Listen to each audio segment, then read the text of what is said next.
A very good morning and a warm welcome to the Big Show. This is the dialogue. We look at the big events that made headlines within the week. My name is Prince Apollo. It's Women's Day week, and we extend congratulations to all women out there. We really treasure your contributions and whatever you're doing to be part of the development of our country and the world at large. Congratulations once again. In the studios this morning, Dr. Jira Wanzala, a public policy researcher. We have Comrade Daniel Rugarama back on the panel, and we have a special guest, Timothy Chemongez, from the Center for Policy Analysis, to take us through the big events that made our week. Welcome aboard, Dr. Jeded Wanzala. Speak to our viewers and we kick off the big show. Good morning, Apple, my host. I'm happy to see you this morning, as smart as you are. Thank you. And good morning, our esteemed viewers. Greetings from the United Republic of Chirinya. They said you greetings. Yeah. Yeah. Wow. We are there at the coast, you know. So I'm happy to be here. Wow. Thank you for being part of this show this morning. Comrade Rugarama, welcome back to the panel. Thank you so much, Comrade Ksima. Good morning to dear comrades, whoever you are watching us from. I'm back to be back here. I'm happy rather to be back here on the panel. I'd taken some time. Wow. But I was with you. I would watch, probably send in one or two comments. This week, I was happy that we had the Women's Day. Probably we don't celebrate that gender enough. And there is a friend of mine from Cameroon who sent me a clip. If we had time, we would play it, but I will leave it with you. And looking at what you sent us for discussion, I'm looking forward to this debate. Good. Comrade Rugarama is a Pan-Africanist, but also a scholar of politics or history. I cut across the board. Wow. Happy to have you back. Timothy Chemongez, please speak to our viewers. And Timothy is an associate director at Center for Policy Analysis. Thank you, Apollo, and a good morning to our viewers wherever they're watching us from. I'm glad to be here. It's my first time to be here, and looking forward to a very successful engagement to explore what's best for the country, but also to hope that those that are charged with the mandate treat this with seriousness that it deserves, but also make contribution towards the direction of where we would want the country to go.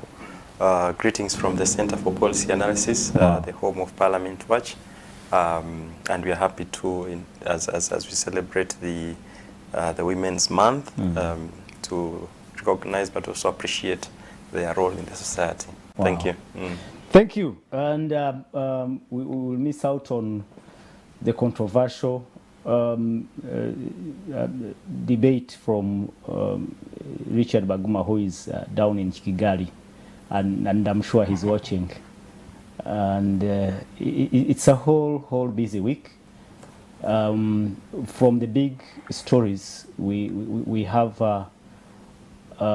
the IGP, Inspector General of Police, of course, Martin Zochola, retiring, and after several years, he joined. He was appointed to the office of the Inspectorate of Inspector General of Police in March 2018, and he clocked 65, the mandatory age of retirement, and his contract was not renewed. He had to hand over office this week to his deputy. And of course, we acknowledge that Martins Ochola also known as Omo, took office from General Kale Kaihura, who had spent some time in office, and at that time the police force had the image of the police force had actually been tainted with several cases of misconduct, abuse of office, and all those things, because even General Kale Kaihura ended up in the military court. But somewhere, somehow, Omo managed to steer the big institution for some good time.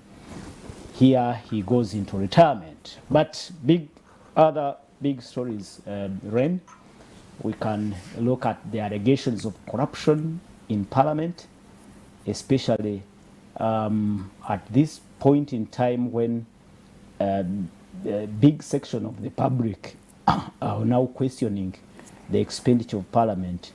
I think it is the Daily Monitor that wrote a headline that Parliament spends 2.6 billion every day, but it's, yes, 2.6 billion every day.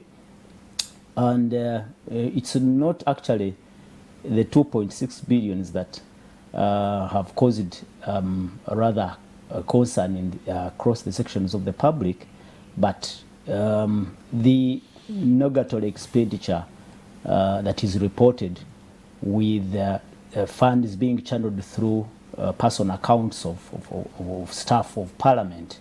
Then the issue became very, very clear when social media started this exhibition on Parliament, and it has unearthed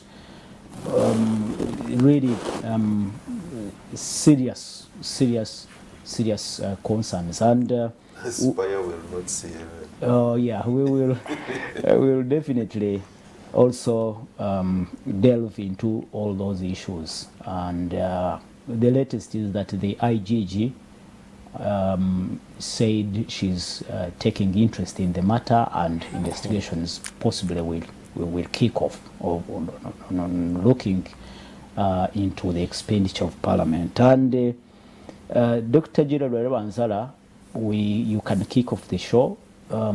This issue now cuts into what is happening in opposition political parties. You will remember very well what came out as the National Unity Platform, of course, came out questioning how their leader of opposition, former leader of opposition, was given a service reward of 500 million. Now the latest is a notice from the opposition political party NUP informing, actually may not be informing, but more of directing the now Commissioner Mathias Impuga to come clear on why he should remain in the office of the Commissioner of Parliament with all those allegations of corruption and abuse of office hanging around his neck. Kick off the show, Dr. Jedel Azala, and tell us what you think about Parliament now. After all this has been said and done, what image do you have around Parliament, which is supposed to be a representation of the people? Thank you very much, Apple.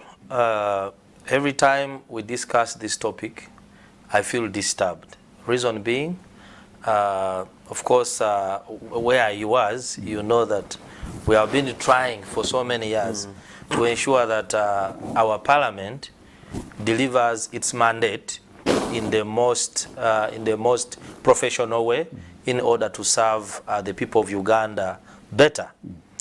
And as you are aware, there are so many critical roles of Parliament. For the benefit of viewers, I break down them. One is to legislate, to ensure that they make laws for us. And those, as the Constitution commands them, that they should make laws for peace, order, and good governance and development of this country. They don't say, don't just go and make any laws, okay? the Constitution also commands them, because they are people's representatives. All of us, the 46 million Ugandans, cannot go and sit in that house. So because we have a president who implements with the cabinet, all using the resources, the taxes they collect from us. So we send from our own, the MPs, to go to parliament and become watchdogs, our watchdogs to the executive. That is now the role they give them of oversight. And that's why you see committees like Public Accounts Committee, like COSASE, Committee on Commissions, statutory authorities, okay, and all of those to be monitored by the opposition. That's why now you have a committee like Government Assurances Committee, that the promises the government makes, has it fulfilled, also under the leadership of the opposition. So that is a very critical role, that our own can watch over our money, that the money cannot be misused by ministries and agencies. And then the other very central role that we know is the budget appropriation, that they go and sit on our behalf and then divide the national cake and say this goes to health, education, agriculture, etc. So now this puts Parliament, makes the position of Parliament very central to the welfare, to the well-being of the people of Uganda.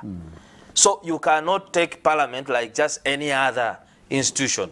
So the arrangement is that government presents a budget, they approve, then government implements, MPs monitor. Yeah, sure. Then where the excesses of Parliament, executive, we can run to the judiciary. That's headed by the Chief Justice. So that is the balance of power that the Constitution creates. Now, coming to what is happening in Parliament right now. Now, I have seen people from the Public Relations Department of Parliament saying, you know, but the law allows the Commission, casually, the law allows the Commission to talk about the welfare of the MPs. Now, does it say look at the welfare without looking at other ethical requirements, the legal requirements? It is the same Parliament that passed the Leadership Code Act. May his soul rest in peace, the former Prime Minister Nsibambi. One time he went to Algeria. When he was in Algeria, he was given a scarf, a mat, and they asked him if he had a constituency. Then they gave him all people to support charity to give him $50,000 US. When it came to money, he said, let me first go and consult home, because there is a law that bars me from taking gifts in the course, in the course of my duty. So Nsibambi came back here, and when he mentioned it in the Parliament, everyone laughed. Really? Because we are not used to a culture of accountability. We think everything that comes our way, we should take it. So what Parliament did, like for the commissioners, I will not talk only about Mpuga, because we know people who were in the Parliament with that meeting. There was the Speaker, okay, the Honorable Amo. There was the Honorable Sirwanyi, our friend who were at university together, the commissioner from the NRM. There was the Honorable Afoyo-chan. There was the Honorable Akampurida, 3 from NRM, and there was Honorable Mpuga. Even the constitution of that meeting alone, the majority of the members who were there were discussing an item that was going to reward them, which is contrary to Section 1 of the Leadership Code Act, because this is a conflict of interest. We could ask, and at that time I would expect the clerk who is releasing money, the PS, actually, to be in the meeting? Who was in the meeting? He was there. So if the clerk was in the meeting, probably would have said, when was the reward system established? What are the conditions for you to qualify to be given a reward? Because otherwise, this is open to abuse. We have here a court case. A certain Mwesije who went to Parliament, because it had become a habit, every time MPs would increase allowances. So he went to court, and the court ruled that, the Constitutional Court ruled that it was illegal for MPs to sit and keep on determining Then the their... Parliamentary Commission appealed. They appealed and still they lost it. They lost it, and they say that any emoluments to members of parliament, these commissioners are also members of parliament, should be subject to in the form of a finance bill, meaning that those items should be included in the budget at the time of budgeting, presented at the time the budget is being passed, and then it is passed. But now we are seeing responses from parliament where they say, no, we did not have the money, but we had to pick, since this money also belongs to the commission. Meaning that you can just get money, which was maybe for fuel, like this particular money. We have information that the money was not there at the time they paid. So the commission went to the parliamentary circle and borrowed the money in order to pay commissioners. What was the cause of the hurry? Why do you go to the, you know? So in what, if you look at what is happening, I go back to my first question. What comes to your mind looking at what is happening in Parliament? Now, there is total abuse. Abuse of the laws of Uganda that are made by Parliament, abuse of the Parliament Code of Conduct, which is within the rules of procedure, because you know that the Parliament Code of Conduct gives the MPs a duty, one, to fight corruption. It is very direct. The duty to declare a conflict of interest. If you are conflicted in a matter, the duty not to be influenced by other forces in exercise of your mandate. And then the duty to conduct yourself in a honorable manner. Today we are asking, are our MPs fit to be called honorables? This is what everyone on the street is asking. Thank you.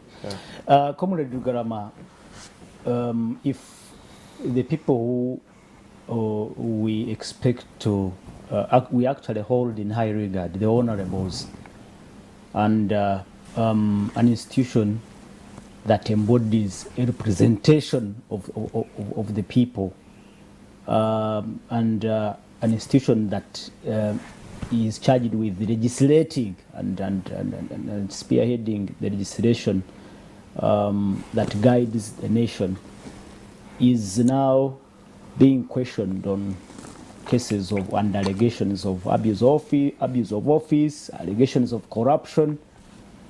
What comes to your mind looking at what is coming out of this parliament?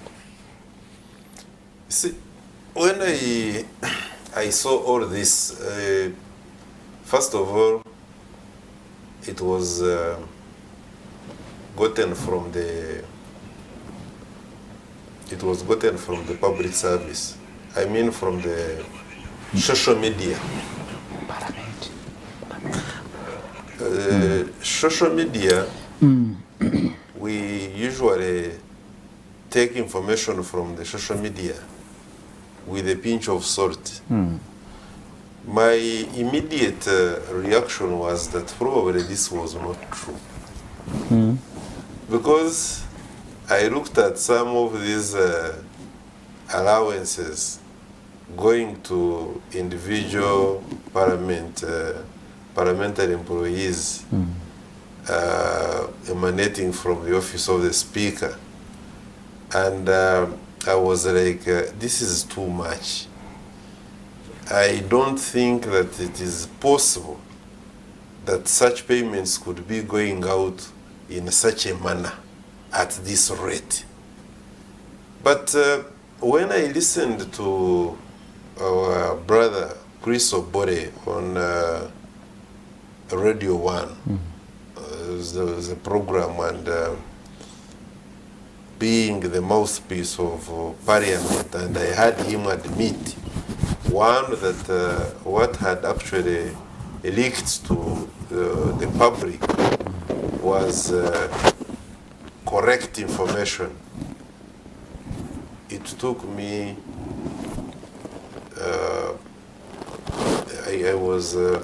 I must confess, very disappointed. The reason being, I do not see why Parliament, indeed like you have correctly put it, whose mandate my brother Dr. Wanzade has properly laid bare, and I don't intend to go back, should be conducting itself in the manner in which it is conducting itself. It reminds me of what Honorable Wachira Municipality MP Semujunganda has always talked about. The thinking of giving Parliament the mandate to determine their own emoluments was in view of the fact that parliamentarians, the MPs, are at a certain ladder in society where they are indeed supposed to behave in a very honorable manner. And now, the honorable aspect of it, in my view, looking at what is going on, is being abused. To the extent that we now ask ourselves, should we trust these brothers and sisters of ours in this parliament to continue determining, because doctor here talked about, and I heard it was being widely shared that a matter went to court and a ruling was given, and the ruling was appealed, and then the appeal itself, upon that very appeal, they lost. But what has happened now? Even with all that, still, we still have... There is a precedent. The president has not been respected. And you remember, let's just even go back. Parliament itself is on record during the days of Antarabeka, when a matter went again to court challenging what was coming out from Parliament. And Kadaga ordered the Attorney General to come and withdraw, to go and withdraw what she called a stupid what? Order. Stupid now, when you have that kind of, I think the sober Antarabeka, because we know her for being sober, I think she was too annoyed, because that shouldn't have, we didn't expect that to come from her. But why I'm bringing in that is to show you that Parliament has had a habit of not respecting some of these court orders. And you do not therefore expect that this time around Parliament was going, because from among to Tayebwa there are lawyers. And there are a number of lawyers in Parliament who are heading all sorts of committees is overwhelming. That they are doing what they are doing is not because they are oblivious of the law. They know, but they're the same, they continue and do it. I want to conclude by saying on this, that in the estimation of those who had enabled the parliamentarians to determine their own emoluments, they were looking at people like you can have what one would call self-service. In the aspect of self-service, you expect that all the people are going to come to the table and serve themselves. They actually are going to put on the plates what they can manage to eat and finish. You do not expect a situation whereby people are going to put on food that they are going to leave, and the other rest of the food is going to be flying over the plate.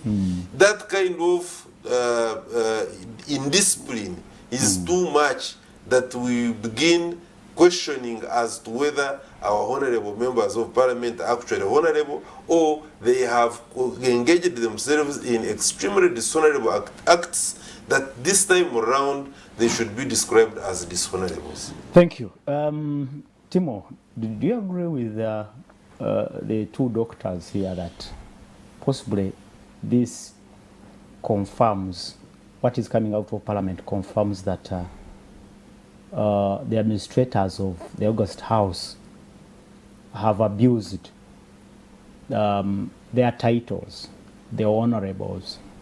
They have possibly went on to also flaunt the laws they actually themselves must have protected. I absolutely agree. I think looking at the envision of our constitution, but also our legal framework, Parliament holds such a special place within our mechanism, both in the protection and promotion of the constitution. But also, more importantly, is to the extent of having the interest of the people at heart. And at all times, champion that and protect all the circumstances, being a representative institution. And so it's unfortunate that we find ourselves here.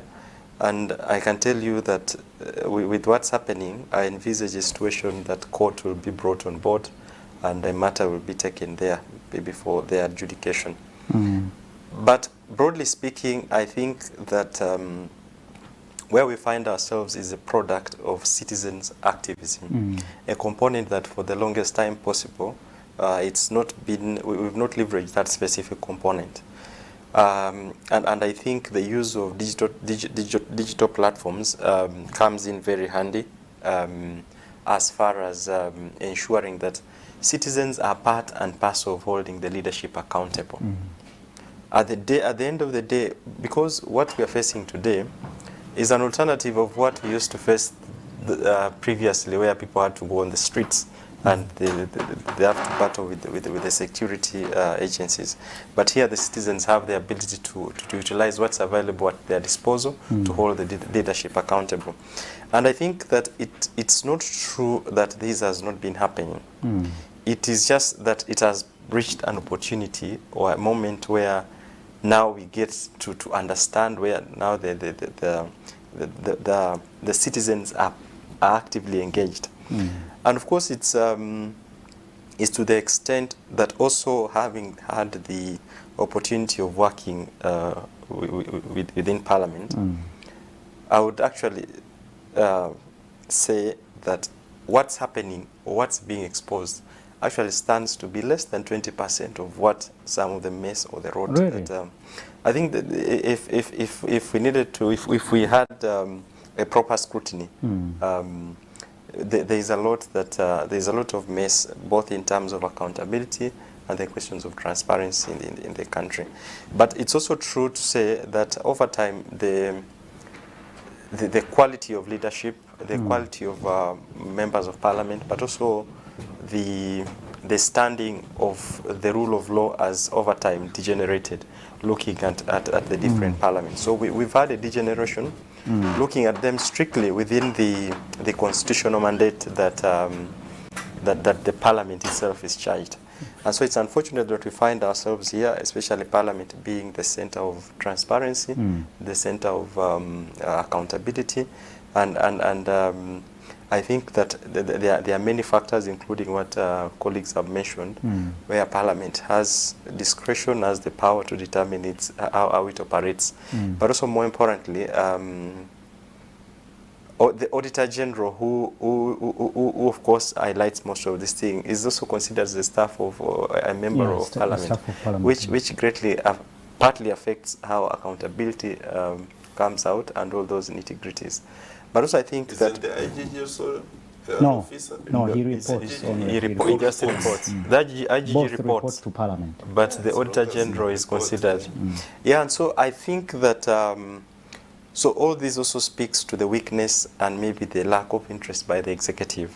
Because so they have a role. When looking at the dysfunction of institutions within our country, it shouldn't be looked in isolation. We have a bigger problem as a country, where you have systems not working, institutions not having mandate to execute what they are supposed to do. And Parliament, in this case, it's good that we are looking at Parliament, but to have the best out of this is to also look at it at a bigger picture, where the executive is involved and the judiciary. And so I also think that broadly speaking, accountability is very, very elusive, and we don't have systems within the country. And even the promise by the IGG that she will be looking into this, I think it's a whole fallacy, and it's something that I don't envisage. I don't think that she has the capacity. Neither does she have the within the current setting. She has the capacity to actually investigate, but also bring to book some of these individuals. Well, Timo, like you said, you had an opportunity to work within the precincts of Parliament for some time, and indeed Dr. Jerry Wansala also had that rare opportunity. And I would like you to help us and, of course, try to understand the principle and the law that gives the administration of Parliament, especially the Parliamentary Commission, to determine the emoluments of staff and the administrators at Parliament. Dr. Wansala said it, whereas they can exercise that independence, there has to be some checks from the executive. Like he said, it has to be through a bill table. I don't know if you can shed some more light on that before we move on. Yeah, so while there's a clear ruling and position that the court has given that for any benefit, for any decision as far as benefit, or even in terms of the welfare of staff and Parliament at large, should come in form of a bill. This is a matter that still, as it hasn't been adhered, and by practice it still remains, and what seems to be referred is the Administration of Parliament Act, where you find that the Commission sits and makes decision. And I think there's still a lacuna. There's a lot that Parliament can go away with using the current legal framework, because you have the Commission, which is charged with the mandate of determining the welfare of the staff and Parliament largely. And if you look at other provisions of the law, such as the Leadership Code Act, it brings out a point of where public servants or individuals within government cannot sit to determine benefits where they have interest in. Yet if you go the other side and look at the Administration of Parliament Act, it gives them the mandate. So there's a lacuna there, and those are some of the things. So could it have been a benefit of doubt, like Daniel Galama said, comrade, that because they are honorables, they are expected possibly to have that at the back of their mind and possibly do the right thing, even when they have all those powers?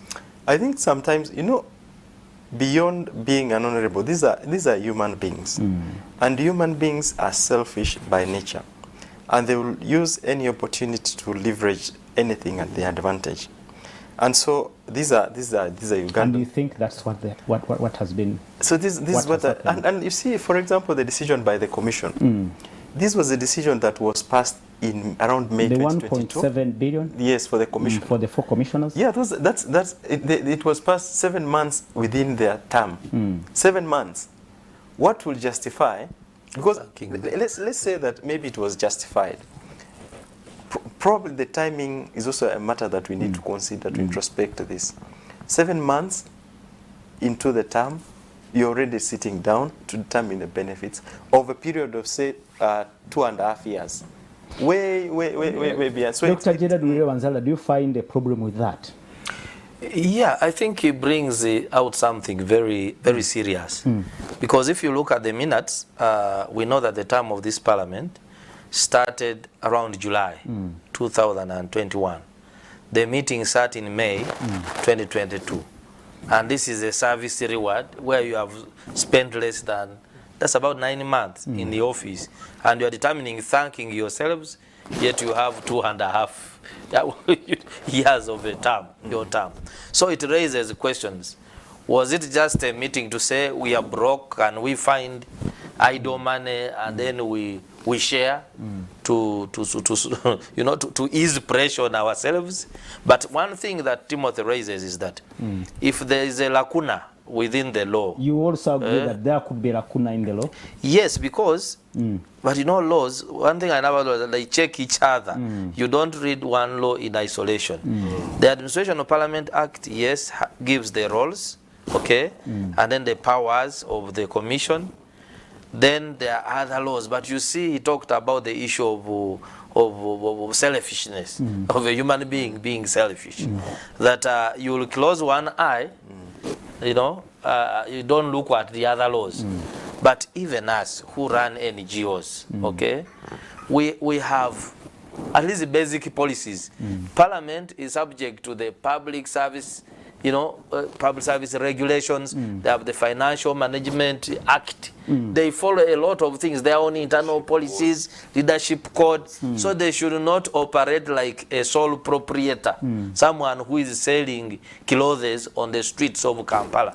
That you can just sit, take a decision and say, oh, this is mine, let me go and put it in a wedding. It shouldn't be.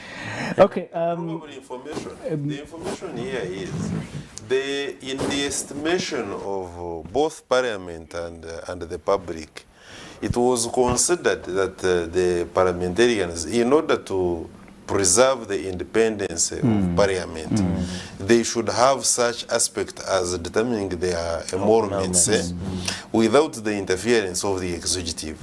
Why? Because the executive a number of times had clashed with the legislature.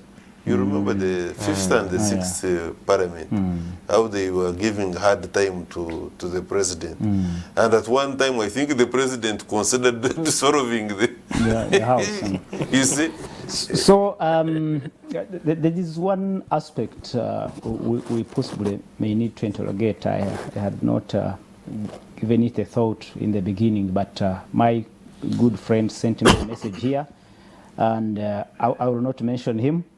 And he said, "Good morning, Senior. Thank you for moderating the program very well. Whereas I respect the views of our guests, I sharply agree with the way they perceived the facts upon which they are basing the argument. But soon the reality will be unveiled, and the machinations of the deliberate syndicate pessimists will be vanquished as always." Now, and that has actually also come through Parliament, that this is a work of people who want to bring down the reputation of the House, more especially being targeted for passing the anti-homosexuality law. I will pick your comment on that one. And he adds, this is a contestation between reality and principle. Prejudice is the greatest time saver. You can form an opinion without having got to the fact, yet the facts are available. So could we be discussing without the real facts? Could all this be untrue? But Apple, just maybe to interject before colleagues come in. Comrade Rugarama, when he started, he said he listened to a talk show which featured the official spokesperson of Parliament, who was asked whether the information that was coming out was false or correct. And he said it was correct. That is why actually I want to disregard that message. Because, yes, there, you know, in Uganda we have a habit of diverting people. For instance, we are questioning about accountability of resources of the taxpayer, and someone is bringing the homosexuals. You know, it may be true that there are strong movements of homosexuals around the world. You know them, they are there.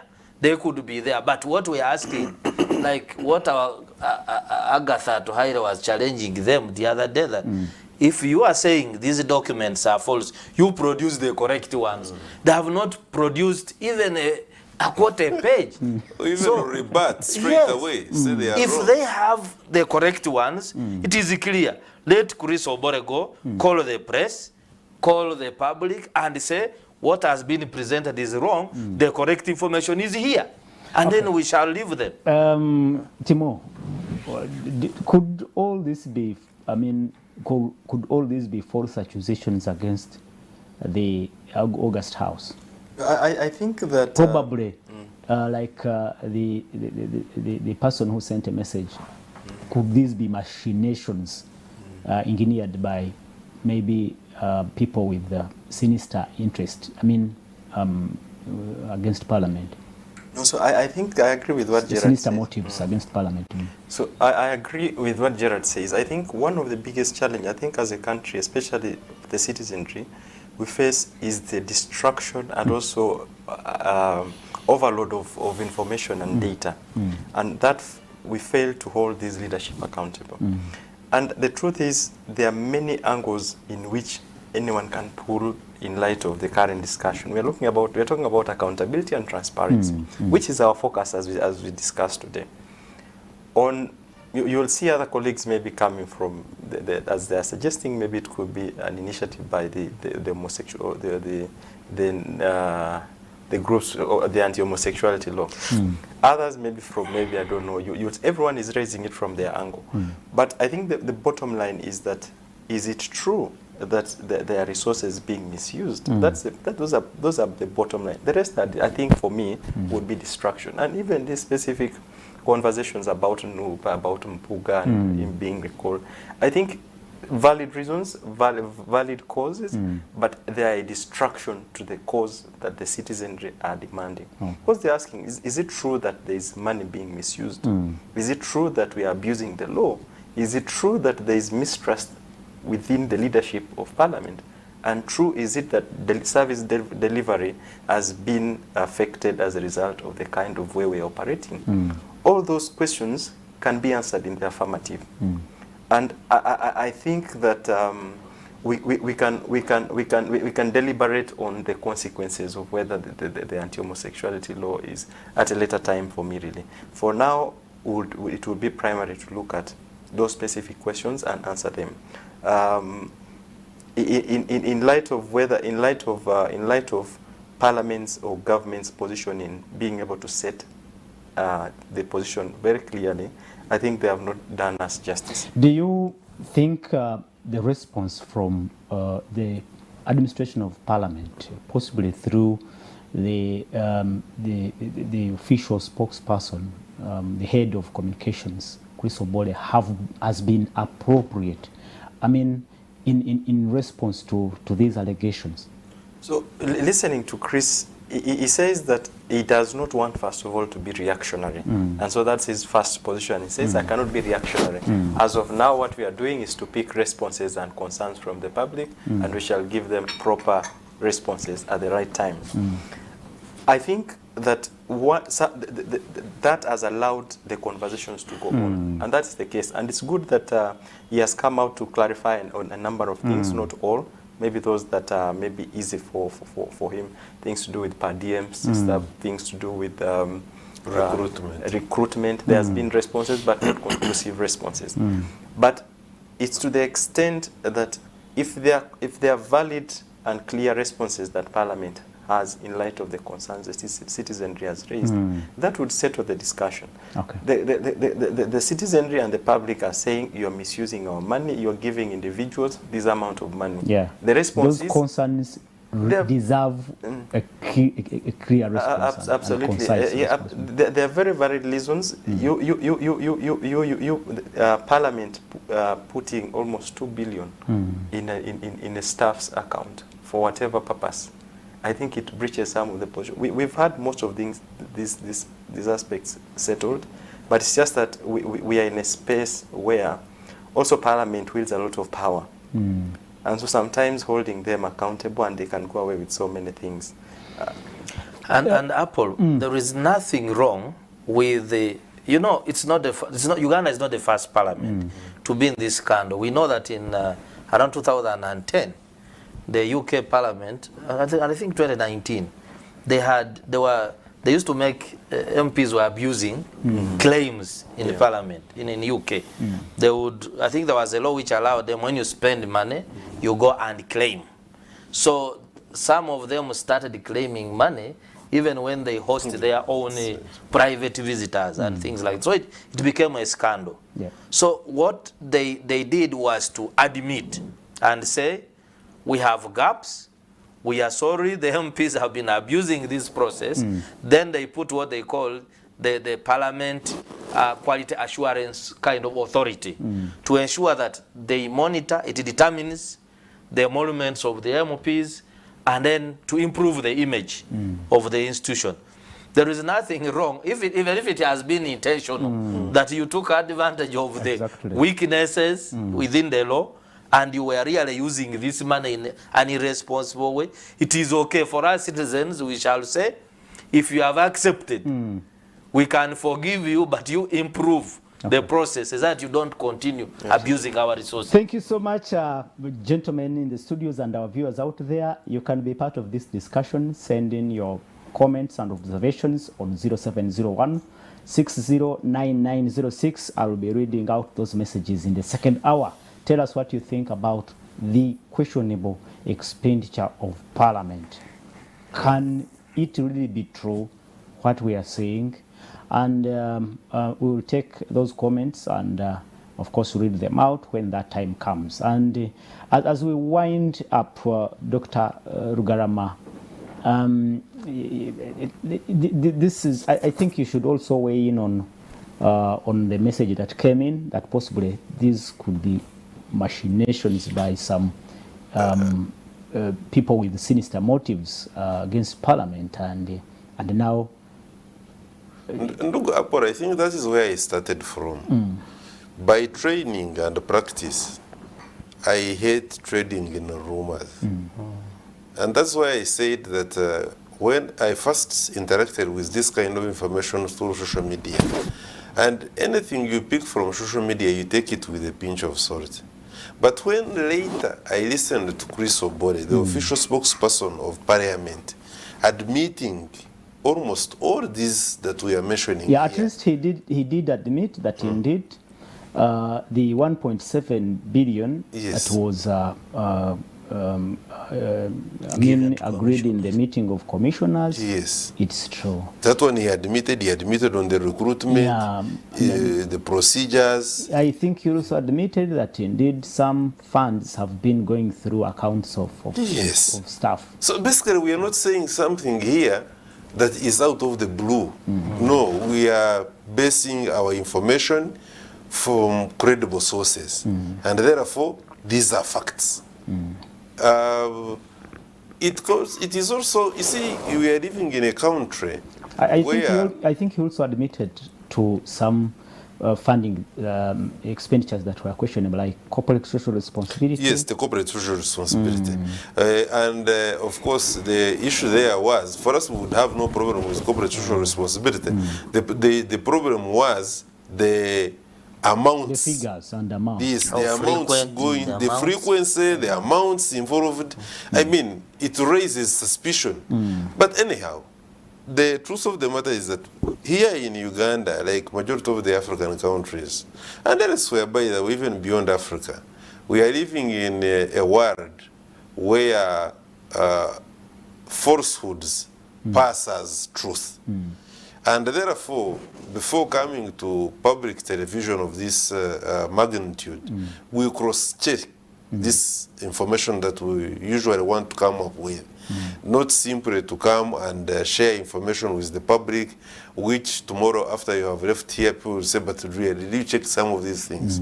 And that's why we are saying that these and majority of the other people who are not necessarily here in the studio must have listened are things that have been admitted by the official spokesperson of Parliament. Thank you. And I also think, like one panelist said, if you contest some come with allegation, better come with the I just wanted to conclude something here slightly, that I had very great respect for Honorable Among and Honorable Tayoga, right from the start, I was amazed at how they were processing parliamentary work.